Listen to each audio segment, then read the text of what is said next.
Friends நேர்களுக்கு வணக்கம். கரூர்ல நடந்த பிரச்சாரத்தை உண்மையிலேயே ஜனநாயகன் பட ஷூட்டிங்காக தான் பயன்படுத்தினாங்களா? வசமாக சிக்கி இருக்கிறார் விஜய். இனி தப்பிக்கவே முடியாது. வீடியோ ஆதாரங்கள் சொல்வது என்ன எல்லாவற்றையும் டமால் டுமில் பாலிடிக்ஸ்ல தெளிவா பார்க்கலாம் வாங்க.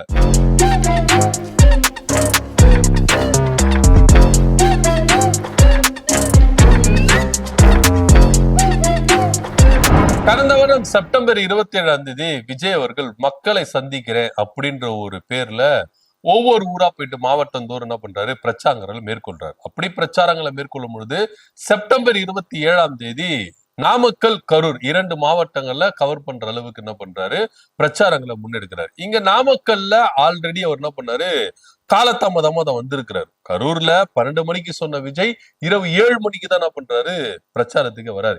ஏன் இந்த காலதாமதம் அப்படின்னு பாத்தீங்கன்னா, விஜய் அவர்கள் கிரௌட் அந்த ஹைப்பரை ஏத்தணும், கிரௌட சேர்த்துட்டு ஹைப்பரை ஏத்திட்டு நம்ம எனக்கான மக்களுடைய ஆதரவு கூட்டங்கள் இப்படி எல்லாம் இருக்கு பாருங்க, இதை எல்லாவற்றையும் எதிர்கட்சிகள், அதாவது திமுக, அதிமுக, பாஜக போன்ற கட்சிகள் எல்லாம் பார்த்து உணரட்டும் அப்படின்னு சொல்லிட்டு அந்த ஒரு மாய பிம்பத்தை உருவாக்குறதுக்காகவே லேட்டா கிளம்புனாரு அப்படின்ற ஒரு பிரச்சாரங்கள் முன்வைக்கப்படுது. ஆனா உண்மையிலேயே விஜய் அவர்கள் பண்ணது எல்லாமே தவறுதாங்க. அவரு செப்டம்பர் 27 கரூர் போட்டதும் தவறுதான். ஏன்னா அன்னைக்கு அவருக்கு ஷெட்யூல்ல இருந்தது பாத்தீங்கன்னா வட மாவட்டங்கள், அதாவது சென்னை, திருவள்ளூர் மாவட்டம் தான் அவருக்கு அலாட் பண்ணிருக்கு ஷெட்யூல்ல. ஏன் திடீர்னு கரூர் மாவட்டத்துல போடுறாங்கன்னா, அன்னைக்கு முன்னாடி பாத்தீங்கன்னா திமுக கரூர்ல ஒரு மாபெரும் பிரம்மாண்ட கூட்டத்தை ஒண்ணு போட்டு ஒரு மாசு கட்டிட்டாங்க. இந்த மாச உடைக்கணும், திமுக மாச உடைக்கணும் அப்படின்னா நம்ம அங்க ஒரு மாசம் காட்டணும் அப்படின்றதுக்காகவே விஜய் அவர்கள் வேணும்ட்டுக்குன்னு என்ன பண்றாரு, இந்த ஷெட்யூலை மாத்துறாரு. சோ இந்த விஷயம் எல்லாமே விஜய்க்கு ஒவ்வொரு இன்ச் பை இன்ச்சா தெரிவிக்கப்பட்டுதான் எல்லாமே நடக்குது. ஏன்னா விஜயோட நாலேஜ் இல்லாம நடக்கவே நடக்காது. டிவி கீழே ஒரு குண்டூசி கீழே விழுந்தாலும் அது விஜய்க்கு தெரியும் அப்படின்றதுதான் நிதர்சனமான உண்மை. சோ அப்படியா இருக்கும் பொழுது ஷெட்யூலிங் மாறும் பொழுது எல்லாமே இது எல்லாமே விஜய் அவர்களுக்கு தெரியுது. அவசர அவசரமா நடக்கிறாங்க. அதுக்கப்புறம் அங்க இவரு லேட்டா கிளம்புறாரு. ஒரு கிரௌட என்ன பண்றாங்க, சேர்க்கிறாங்க. காலையில இருந்தே இரவு 7 மணி வரைக்கும் என்ன பண்றாங்கன்னா கிரௌட் ஏறிக்கிட்டே இருக்கு. இவங்க வாகனம் வந்துட்ட பிறகு காவல்துறை தரப்புல இருந்து அங்க அனௌன்ஸ்மெண்ட் கொடுத்தாங்க, வாகனம் உள்ள போக வேண்டாம் அப்படின்னு. ஏன்னா அவருக்கு ஸ்பாட் ஒண்ணு கொடுத்திருக்காங்க, இந்த ஸ்பாட்ல பஸ் நிப்பாட்டிட்டு தான் நீங்க பேசணும் அப்படின்னு. ஆனா விஜய் அவர்கள் என்ன பண்றாருன்னா ஒரு 20 மீட்டர் என்ன பண்றாரு, உள்ள வர்றாரு, மூவ் பண்ணி வர்றாரு. ஆதவர்ஜனாவும் என்ன பண்றாங்க சொல்லிட்டு மூவ் பண்ணி வர்றாங்க. சோ அது எல்லாமே சிபிஐல பதிவாயிருக்கு. அதுக்கப்புறம் நடந்த உயிரிழப்புகள் 41 பேர் பலி. அதுக்கப்புறம் விஜய் இந்த என்னென்ன டிராமாக்கள் பண்ணாரு, என்னென்ன பொய்களை முடிச்சு போட்டாரு, இல்ல திமுக எந்த அளவுக்கு இழுத்து விட்டாரு, முதலமைச்சர் மேல, அங்க முன்னாள் அமைச்சர் செந்தில் பாலாஜி மேல பல விஷயங்களை நம்ம தொடர்ச்சியா பார்த்துட்டு வரோம். இவருக்கு ஆதரவு அளிக்கணும், முட்டு கொடுக்கணும் அப்படின்ற ஒரு கூட்டம் இருக்குல்ல, அது எல்லாமே விஜய் சொல்றது எல்லாருமே என்ன பண்ணாங்க, நம்புனாங்க. அவங்க எல்லாருமே நம்புனாங்க. அந்த வச்சு என்ன பண்ணாங்க, விஜய்க்கு எந்த அளவுக்கு முட்டு கொடுக்கணுமோ கொடுத்தாங்க, எந்த அளவுக்கு விஜய்க்கு சப்போர்ட் பண்ணணுமோ பண்ணாங்க. ஆனா நாளடைவுல இது கொஞ்சம் கொஞ்சமா மாறுது. இப்போ விஜய் அவர்கள் 2 வாட்டி என்ன பண்ணாரு, சிபிஐ விசாரணைக்கு போயிட்டு வந்தாரு. கடந்த 15 இவரு திரும்பவும் நீங்க விசாரணைக்கு வாங்க அப்படின்னு சொல்லிட்டு அழைப்பு கொடுத்தாங்க. அதுல பல கேள்விகளை விஜயிடம் சிபிஐ வளைச்சு வளைச்சு கேட்டதாக ஒரு தகவல். குறிப்பா நீங்க உங்க தரப்பு ஃபுட்டேஜ ஏன் நீங்க சமர்ப்பிக்கல, ஏன் நிறைய ஃபுட்டேஜ் டெலீட் பண்ணிருக்கீங்க, இன்னும் சொல்ல போனா ஒரு சில கேமராக்கள் சந்தேகத்தை ஏற்படுத்துது. ஏன்னா ஒரு பிரச்சாரத்துக்கு ஒரு கேமராவை யூஸ் பண்றாங்க அப்படின்னு பாத்தீங்கன்னா, பொதுவா நீங்க திமுகவா இருக்கட்டும், அதிமுகவா இருக்கட்டும், எந்த கட்சியா இருக்கட்டும், பிரச்சாரங்களுக்கு யூஸ் பண்ற அந்த கேமரா வகைகள் இருக்குல்ல, இந்த கேமரா வகைகள் எல்லாமே மீடியாவுக்கு, ஒரு யூடியூப் சேனலுக்கோ ஒரு மீடியாவுக்கோ சேட்டலைட்டுக்கோ எந்த அளவுக்கு யூஸ் பண்ண முடியுமோ அந்த அளவுக்கு தான் யூஸ் பண்ண முடியும். ஆனா சினிமாவுக்கு யூஸ் பண்ற கேமராக்கள் அங்க யூஸ் பண்ணி இருக்கிறாங்க அப்படின்ற ஒரு தகவலும் இங்க முன்வைக்கப்படுது வீடியோ ஆதாரத்தோட. ஏன்னா இன்னைக்கு சோசியல் மீடியாக்கள்ல நீங்க இன்னமும் நீங்க அந்த வீடியோ எடுத்து பாத்தீங்கன்னா பயங்கரமா வைரல் ஆயிட்டு இருக்கு.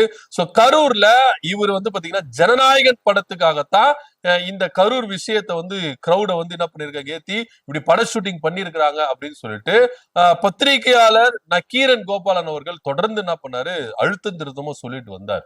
ஆனா அதை முழுக்க முழுக்க என்ன பண்ணிருந்தாங்க, இவங்க ரிஜெக்ட் பண்ணிட்டே இருந்தாங்க. இல்ல விஜய் அவர்கள் இது நாங்க ஜனநாயகனுக்காக நாங்க என்ன பண்ணல, இது நாங்க ஷூட்டிங் பண்ணவே இல்லை அப்படின்றத தொடர்ந்து என்ன பண்ணாங்க சொல்லிக்கிட்டே வந்தாங்க. ஆனா நக்கீரன் கோபால் சார் அவர்கள் என்ன பண்ணியிருந்தாருன்னா தொடர்ந்து சொல்லிட்டு, அது ஜனநாயகன் படத்துக்கு ஷூட்டிங் யூஸ் பண்ணிருக்காங்க, கேமராக்கள் அங்கங்க ஹிடன் கேமரா வச்சிருக்காங்க, அதுவும் இல்லாம ஓப்பனாவே அவர் பிரச்சார வாகனம் இருக்குல்ல, அதுக்கு முன்பாக ஒரு வாகனம் அந்த வீடியோ கவரேஜ் பண்ற வாகனத்துல Arri camera, red black match camera போன்ற சினிமாவுக்கு பயன்படுத்துகிற கேமராக்கள் அங்க பொருத்தப்பட்டிருந்தது அப்படின்னு சொல்லுங்க. இதை தவிர்த்து ட்ரோன் ஷாட் எல்லாமே இன்னைக்கு பொது வெளியில பயங்கரமா வெளியிட்டு அது வெளியே வந்திருக்கு. சோ விஜய் அவர்கள் பயங்கரமா சிக்கி இருக்கிறார். கரூர் விவகாரத்துல விஜய் அவர்கள் சொன்னது எல்லாமே பொய்யா ஆயிருச்சு. இதுல திமுக சதி இருக்கு, மாவட்ட ஆட்சி நிர்வாகம் எங்களுக்கு ஒத்துழைப்பு தரல, மாவட்ட காவல்துறை எங்களுக்கு ஒத்துழைப்பு தரல அப்படின்னு பலவித குற்றச்சாட்டுகளை தாம் பக்கம் என்ன தவறு இருக்கு அப்படின்றத ஓப்பனா ஒத்துக்காம அடுத்தவங்க மேல குற்றச்சாட்டு வைக்கிற விதத்துலதான் விஜய் அவர்கள் தொடர்ந்து செயல்பட்டு இருக்கிறார் அப்படின்றது இப்போ வெட்ட வெளிச்சமா தெரிஞ்சிருச்சு. இப்போ என்ன அப்படின்னு பாத்தீங்கன்னா, விஜய் அவர்கள் இந்த விவகாரத்துல தவறு செஞ்சிருக்கிறார். ஏன்னா எல்லாமே அவரு உண்மைக்கு முரணா என்ன பண்ணிருக்காரு, இதுக்கு முன்னாடி சிபிஐ ஸ்டேட்மெண்ட்ல கொடுத்திருக்காரு. ஆனா 15ஆம் தேதி போன ஸ்டேட்மெண்ட் என்ன அப்படின்னு பாத்தீங்கன்னா, எல்லாமே ஏன் நீங்க முன்னுக்கு பிறனா பதில் சொல்றீங்க, ஏன்னா எல்லாமே எனக்கு தெரியாது, அங்க இந்த நெரிசல் நடந்திருக்கு எனக்கு தெரியாது அப்படின்லாம் சொல்றாங்க. ஆனா உண்மையிலேயே தெரிஞ்சிருக்கு, இவருக்கு தெரிஞ்சிருக்கு. இன்னொன்னு சொல்ல போனா, செந்தில் பாலாஜியை குறித்து நான் பாட்டு பாடினேன், அதனாலதான் அவங்க தரப்புல இருந்து செருப்பு தூக்கி வீசப்பட்டது அப்படின்னு சொன்னாங்க. ஆனா உண்மையிலேயே செந்தில் பாலாஜி பாட்டு பாடுறதுக்கு முன்னாடியே டைம் லெவல்ல என்ன பண்ணிருக்காங்க, செந்தில் பாலாஜி தரப்பு சொல்லியிருக்கிறாங்க, இத்தனை நிமிஷத்துக்கு அப்புறம் தான் என் பேர் அடிபடுது, ஆனா அதுக்கு முன்னாடியே அங்க சலசலப்பு ஏற்பட்டிருக்கு, ஆம்புலன்ஸ் வந்திருக்கு, அந்த ஆம்புலன்ஸ விஜய் அவர்கள் கண்டித்து இருக்கிறாரு போன்ற தகவல்களை டைம் வாரியா, செகண்ட் வாரியா, நிமிஷத்து வாரியா என்ன பண்ணிருக்காங்க, எல்லா ஆதாரத்தையும் செந்தில் பாலாஜி தரப்பு என்ன பண்ணிருக்கு, சிபிஐல ஒப்படைச்சிருக்கு. சோ எல்லாத்தையும் சிபிஐ விசாரிச்சு கேட்டதுனால விஜய் மேல தவறு இருக்கு அப்படின்றத ஒரு முடிவுக்கு வந்ததாகவும் தகவல் இருக்கு. ஏன் அப்படின்னா, விஜய் அவர்கள் அங்க நடந்தது எதுவுமே எனக்கு தெரியாது,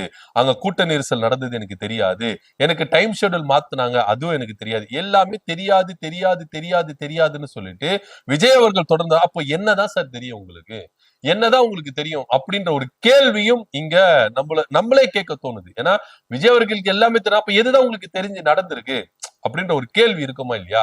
சோ அதன் அடிப்படையில தான் இன்னைக்கு இந்த வீடியோக்கள் எல்லாமே ரிலீஸ் ஆகி ஜனநாயகன் படத்துல இந்த காட்சியை வைத்தா பெரிய இஷ்யூ ஆயிரும் அப்படின்னு சொல்லிட்டுதான் ஜனநாயகன் படத்துல ஒரு செட்டு மாதிரி யூஸ் பண்ணிருப்பாங்க. இவரு பிரச்சார வாகனம் இருக்குல்ல, அதே பேட்டர்ன்ல ஒரு வேனு, அதே போல சுத்தீரி ஒரு ஜனங்கள்லாம் நிக்கிற மாதிரி ஒரு செட்டு கிரியேட் பண்ணிருக்காங்க. ஆனா உண்மையிலேயே கரூர் விவகாரம் பெருசா இல்லைன்னா இங்க இந்த ஷாட், அதாவது உண்மையிலேயே நடந்த ஷாட் என்ன பண்ணிருப்பாங்க, படத்துல யூஸ் பண்ணிருப்பாங்க. நீங்க உதாரணத்துக்கு எம்ஜிஆர் எடுத்துக்கோங்க. எம்ஜிஆர் பாத்தீங்கன்னா ஒவ்வொரு படத்துலயும் தன்னுடைய கொடிகளை அறிமுகப்படுத்தாரு. திமுக இருக்கும் பொழுதும் சரி, அதிமுக இருக்கிறதும் சரி, அவர் என்ன பண்ண, கொடிகளை அறிமுகப்படுத்தி படத்தின் மூலமா பிரச்சாரங்களை மேற்கொண்டிருது.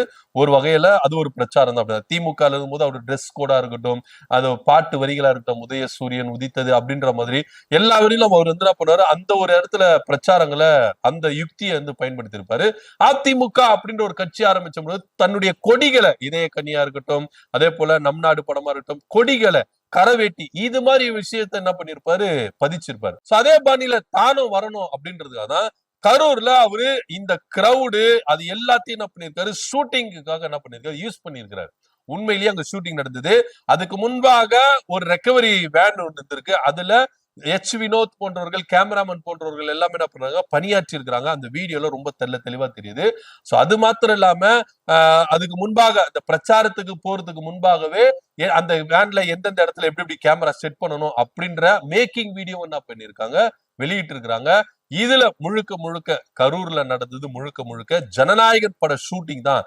தற்செயலா தத்துவமா இருக்கணும் அப்படி இந்த கிரௌடு செட்டிங் எல்லாம் நம்ம செட்டு போட்டு நம்ம என்ன பண்ண முடியாது, அதை நம்ம கிரியேட் பண்றதை விட கரூர்ல இது மாதிரி ஒரு கிரௌட நம்ம கிரியேட் பண்ணிக்கலாம். சோ அதுக்காக வேணும்ட்டுக்குன்னு என்ன பண்ணலாம், குறித்த டைம்ல அங்க போகாம கொஞ்சம் லேட்டா போகலாம் அப்படின்னு சொல்லிட்டுதான் விஜய் அவர்கள் காலதாமதம் பண்ணியிருக்கிறார். அது நாமக்கல்லையே பல விபத்துகள் நடந்திருக்கு, பல படுகாயங்கள் நடந்திருக்கு, அதை கூட கண்டுக்காம தொடர்ச்சியா கரூர்ல என்ன பண்றாரு, அதை என்ன பண்றாரு, செயல்படுத்துறாரு. சோ அப்படி மனிதாபிமானம் இல்லாம செயல்படுத்த பயன்படுத்தினாலதான் 41 பேர் உயிரிழந்திருக்கிறாங்க அப்படின்றது இன்னைக்கு இந்த வீடியோக்கள் மூலமா வெட்ட வெளிச்சமா இருக்கு. பல வீடியோக்கள் வந்திருக்கு. இது எல்லாத்தையும் மூடி மறைக்கிற விதமா தான் 19 திமுக காரணம், ஆட்சி நிர்வாகம் காரணம், காவல்துறை காரணம், சிஎம் சார் தான் காரணம். ஏன் சிஎம் சார் என்ன கரூர் விவகாரத்துல மாட்டி விட்டீங்க?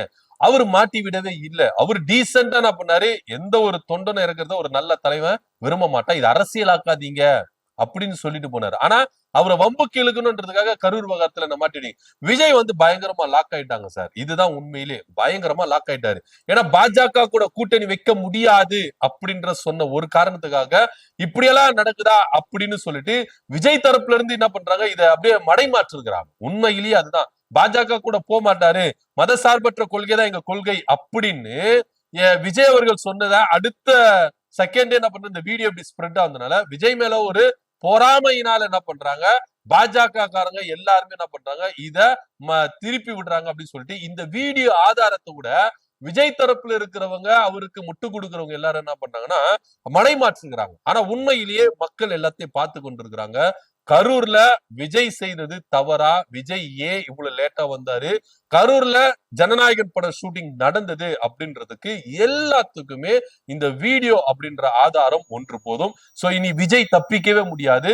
அவரு செம்மையா லாக் ஆயிட்டாரு. உண்மையிலேயே சொல்றேன், இதுக்கப்புறம் ஒண்ணுமே பண்ண முடியாது. ஏன்னா எல்லாமே வீடியோ ஆதாரமா இருக்குது. இது தவிர்த்துட்டு நிறைய வீடியோக்கள் டெலிட் செய்திருக்கிறாங்க. விஜய் தரப்புல இருந்து ஒரு வேன்ல அவர் அந்த பிரச்சார வாகனத்துக்கு முன்பாக இருந்த கேமராக்கள் புட்டேஜ் டெலிட் ஆயிருக்கு. அதே போல அவருடைய பிரச்சார வாகனத்துல சிசிடிவி கேமரா இருக்குல்ல, அதோடைய புட்டேஜ் டெலிட் ஆயிருக்கு. அந்த பிரச்சார வாகனத்து மேலேயே ஒரு கேமரா இருந்திருக்கு, அந்த கேமராவுடைய புட்டேஜ் டெலிட் ஆயிருக்கு. ட்ரோன் ஷாட் அதுவும் என்ன பண்ணிருக்கு, பல புட்டேஜ்கள் டெலிட் ஆயிருக்கு. எல்லாத்தையும் ரெக்கவரி பண்ணா 1 2 அப்படின்னு தான். இப்போ 1ல இருந்து 10 புட்டேஜ் இருக்குன்னா இடையில 5 6 4 அப்படி காணாம போயிருக்கு. ஏன் வந்துதான் மொத்தமா தானே வரணும், ஏன் அதெல்லாம் காணாம போயிருக்கு அப்படின்ற விவகாரம் சந்தேகமும் எழும்பியிருக்கு. ஆக மொத்த விஜய் அவர்கள் எல்லா ஆதாரத்தையும் அளிச்சிருக்கிறாரு. அவரு பிரச்சார வாகனத்துக்கு முன்பாக இருக்கிற கேமராக்கள் ஆதாரங்கள், அதே போல பிரச்சார வாகனத்தில் இருக்கிற கேமராக்கள் ஆதாரங்கள், இது தவிர்த்துட்டு விஜய் தரப்பில் இருந்தும் டிவிக்கு ஐடிவி தரப்பில் இருந்தும் ஆதவர்ஜனா தரப்பில் இருந்தும் பல வீடியோக்கள் டெலிட் ஆயிருக்கு அப்படின்ற ஒரு உண்மையும் இங்க கசிஞ்சிருக்கு. ஆக மொத்த விஜய் செம்மையா லாக் ஆயிருக்காரு. இனி அவர் தப்பிக்கவே முடியாது அப்படின்றதுதான் நிதர்சனமான ஒண்ணு இருக்கு. இதை பத்தியோட கருத்து அப்படி கீழே கமெண்ட் பண்ணுங்க. நன்றி, வணக்கம்.